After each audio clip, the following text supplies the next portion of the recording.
Hey everybody, welcome to the channel. So today we're going to do a real quick review of this Bauer 4" by 24" oscillating edge / belt and spindle sander. So while we're doing this, instead of just doing an unboxing and going through all the features one by one, we're going to use this to do a little project with some reclaimed pallet wood. So we'll check it out. Okay, so looking at our spindle sander, we've got it set up now with the 2" drum on it, and we've got our plate in place. It has an adjustable table that also moves to create an angle. On the front of the machine, we've got a space to hold our 2" drum, which is currently on the sander, 1 1/2", 1 inch, 3/4, and 1/2 inch spindles. We also have a smaller washer for the 1 inch spindles, and then a tiny one for the 1/2. It's kind of neat having these little slots for everything. And then this washer is the big one that's on the 2" spindle now. Moving to the right of the machine, we've got the spacer plates, which again, the larger one is on the machine right now. And we can put the different spacer plates on to take up the room depending on what size we're using. On the back of the machine is the holder place for the belt sander. And if we're going to use the belt sander,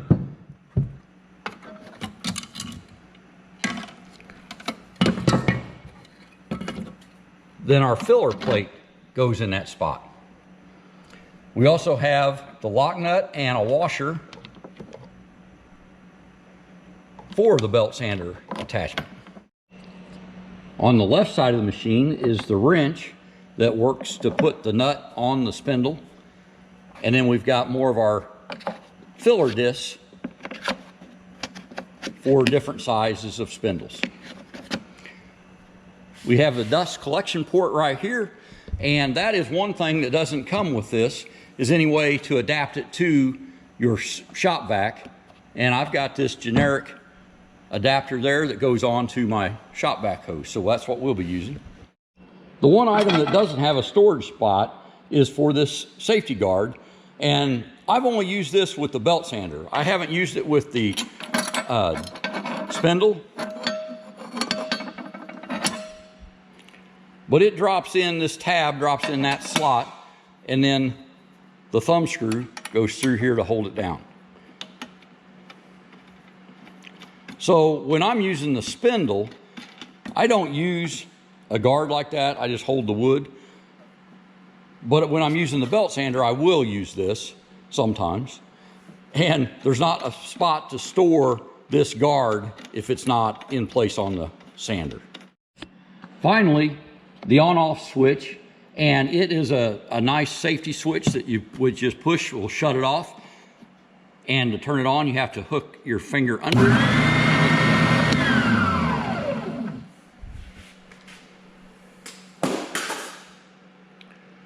So what makes the oscillating spindle sander so much nicer than just a drum sander is that this goes up and down, whether it be the belt sander or the spindle. And so you use more of the sandpaper and also burn the material less.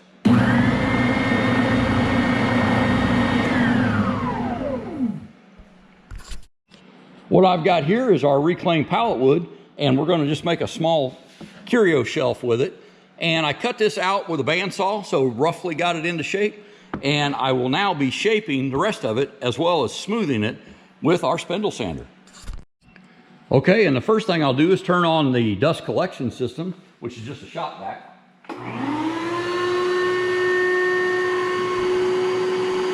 And now I'll turn on the sander. So we'll watch how much sawdust accumulates.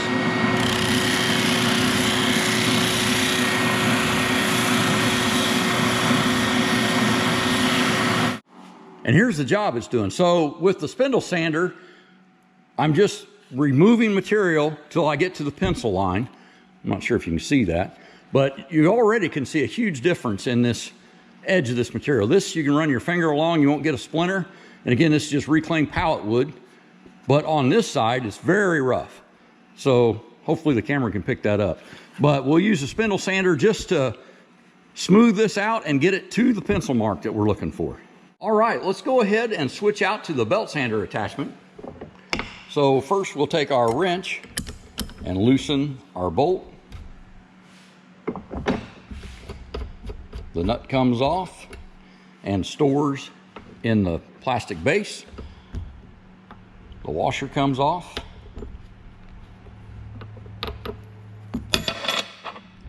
So we'll take the washer and store it in its position. Now the drum just lifts off. We'll pull out our spacer and place it back where it belongs. Now we'll remove the belt sander attachment from its storage location,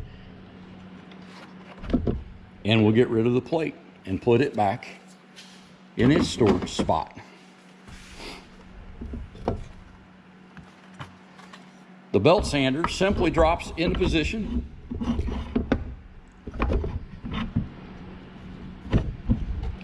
And to get it to drop down into the drive teeth, you may have to spin the belt just a tiny amount by hand. Now we'll take our flat washer that sits in there, and here we have a thumb screw which just screws down, taking the place of that nut. One of the things that I did notice is the nut is what you're supposed to use for the spindles, but this thumb screw still threads on there.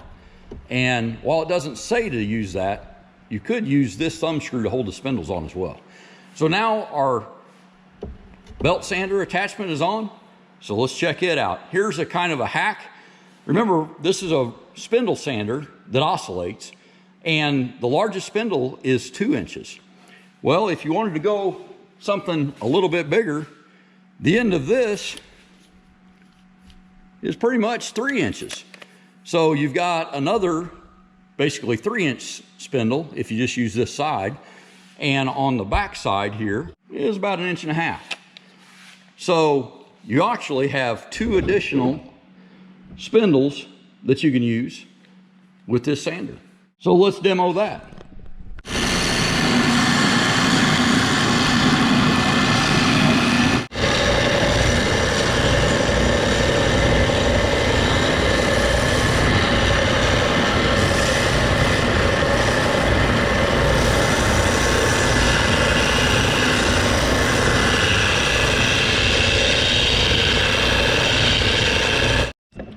And I probably should have said this before, but I actually have 2 boards here. They're going to be the sides of our shelf, and I just taped them together with electrical tape so that as I sand them, they'll end up being sanded simultaneously and have the exact same curve.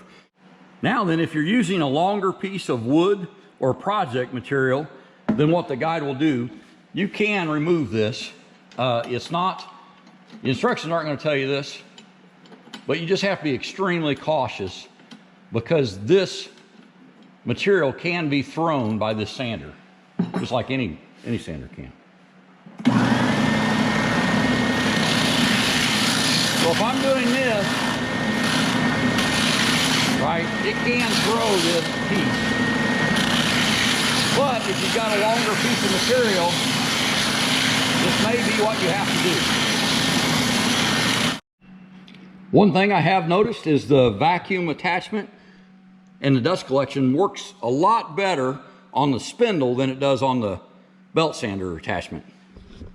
But it's definitely adequate. Okay, and here's a position that I found with this where the spindle is truly the only thing that can do this. If I'm doing this, let's see, I was doing this corner right here. To round that off, the rest of the work is going to hit it over here. So, is that where it was?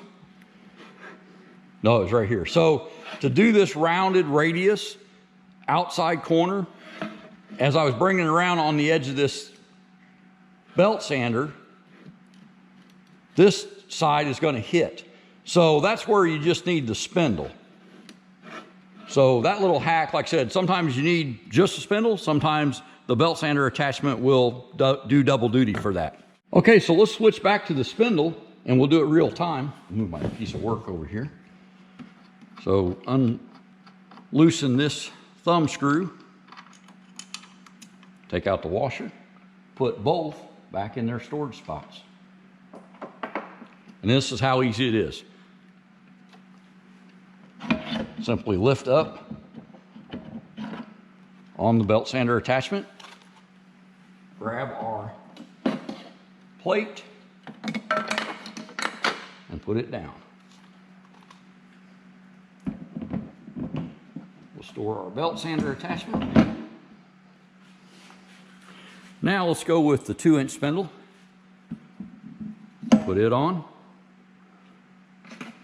Here's my spacer plate.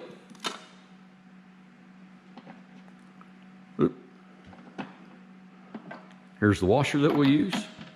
And then we'll grab our nut, which is also in the storage spot for it. So I'll put that nut down. If you lose this nut, I'm not sure if it's a metric or not. What I did find is the thumb screw also works. So that'll hold it down, but for the spindle, they do want you to use this nut.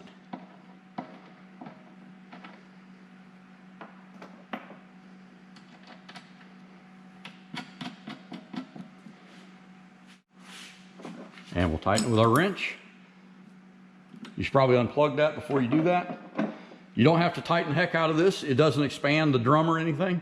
Just snug it down. Okay, and we're ready to sand again.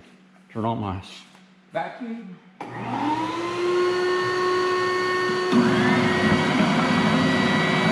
And now I can do this outside corner.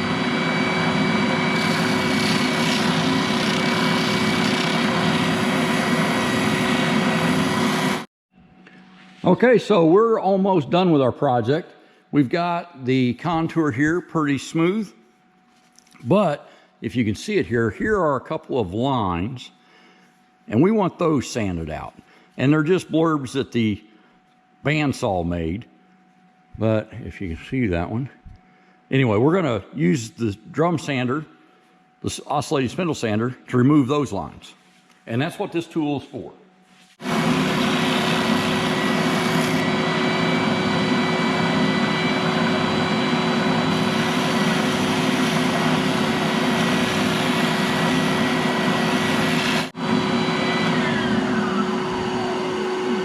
Okay, and pretty much like magic eraser, those lines are gone.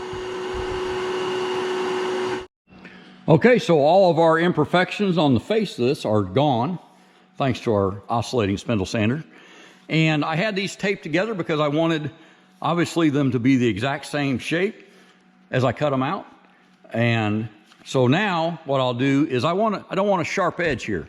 So I want to chamfer that edge. And I'll show you how you can do it here on our Bauer Oscillating Edge spindle sander.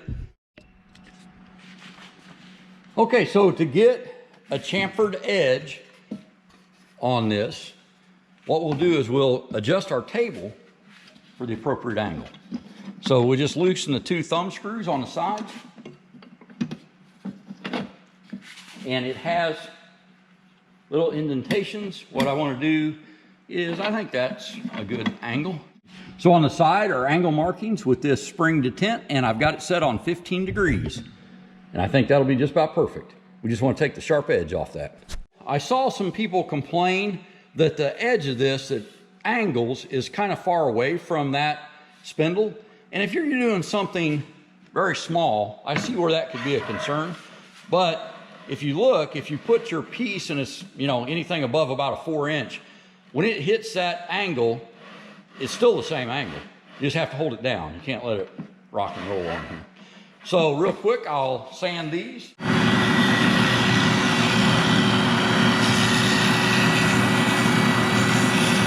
Okay, and it's just rounded that edge just ever so slightly. And so now we just have to flip it over and do the other side.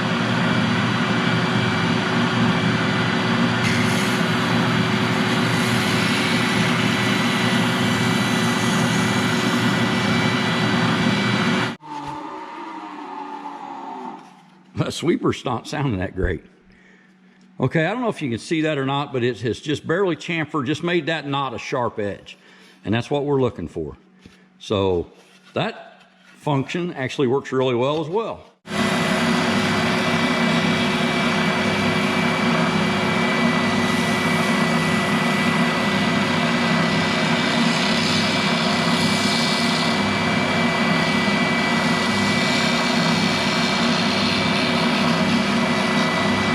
So I'm going to go ahead and set the table back to totally flat from our 15-degree angle that we had. I'll real quickly show you though, it also has a 22.5-degree angle and then a 30-degree angle. And finally, it's got a a 45-degree angle. So I don't know if those are exactly NASA specs or not, but they're definitely close enough for reclaimed pallet furniture. Okay, a common complaint with these sanders is that the table doesn't go back to totally flat after you move them. So I saw these complaints on not just the Bauer, but the Win and the Rigid, and actually even on the Grizzly. So with this level, I mean, it's not quite totally 100% flat, but it's pretty darn close. Let's try this other one. You know, I don't know if you can see a crack in there. I mean, it is not a 1/16 inch difference. So it just kind of depends on what you're doing. For rough stock, reclaimed pallet shelf that we're making here today, this is totally close enough. Alrighty, and I'm going to switch back to the belt sander, and we'll do that in real time just to show you. And I'm getting better at this. Like I said, it's I don't have a lot of experience with these tools.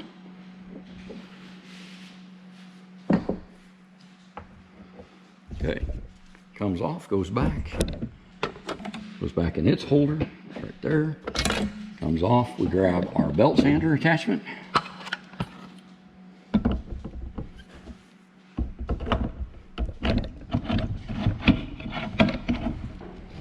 Drop it down. And to get it to drop all the way into the feet, just turn it a little bit. Okay, and that's down. Put this back away. Okay, at this point, I can put my guard on, but I'm going to just leave that off for now. I'm going to grab my thumb screw and the washer.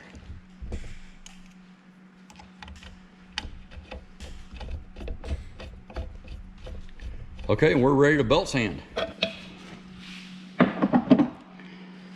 Oh, the reason I did this, other than that you'd probably use the belt sander more, but I just wanted to show you the level on this, which actually appears to be closer than what this spindle was. So I can definitely live with that level of 90 degrees. I bet it's not 91 or 2. And honestly, I believe if you need it to be more precision than what this one or any of the others in this price range are, I think you just need a different machine. Okay, and the last sanding that I've got on our little project is these ends that were taped up so we could have the same angle. So we'll do that real fast.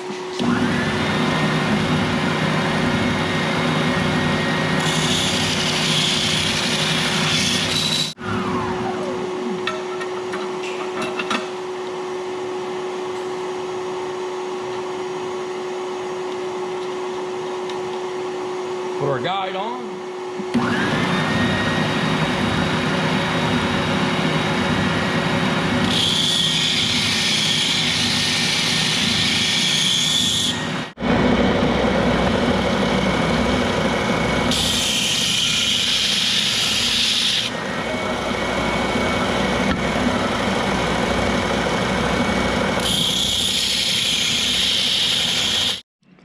Okay, so here's our Bauer Oscillating Edge belt and spindle sander after this little project, which again is not a lot, but it's the kind of hobby work that this sander was made to do. So let's go up and take a look at this shelf completed, and we'll give you our final thoughts. And there's our reclaimed pallet wood shelf. So we're going to throw a flat black spray paint finish on this, and this project's complete. So is this the best, finest shelf and heirloom quality piece of furniture? No, it sure isn't. but it'll definitely work just fine. And am I proud of it? You bet I am. And that pretty much sums up our Bauer Oscillating Edge Belt and Spindle Sander review. Okay, so is this Bauer Oscillating Edge Belt and Spindle Sander a high precision machine tool? No, it sure isn't. But is it a hobby sander that allows us to do projects like this and get a good finish and be pretty versatile? You bet it is. So this is our review. This sander was about $200, and you can find any of the sanders in this basic size for within, probably $25 of that, either higher or lower. And what I like about Harbour Freight is, you can go in there and see it before you buy it, and they do have a decent warranty, and you can buy an extended warranty, which I never do. But the Inside Track Club, we bought this for just under $200. So your miles may vary, but as far as us, we like it.